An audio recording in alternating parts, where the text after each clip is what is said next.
Hello guys and welcome back to George Basics Crypto and Finance. In this video tutorial, I will teach you how to use Cash App as a payment option on Temu. First of all, you need to open Temu, and before I will show you the details, I will tell you that you need to have Cash Card on Cash App. So if you don't have Cash Card, first of all, you need to order Cash Card from your Cash App account. And once you will have Cash Card, then you can use Cash App as a payment option on Temu. So let's go on Temu app and let's buy something, guys. Let's, for example, this thing. We need to add this thing to our cart. Then click Go to Cart in the bottom right.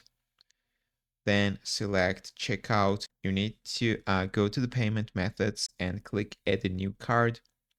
And right here, you need to enter your Cash App card information. You need to write your card number, expiration date, CVV, and click add your card. And it will link your Cash App card to your Temu account, guys. So you will use Cash App as a payment method on Temu. So that's all I want to show you. If this video was helpful for you, don't forget to click the like buttons and don't forget to subscribe.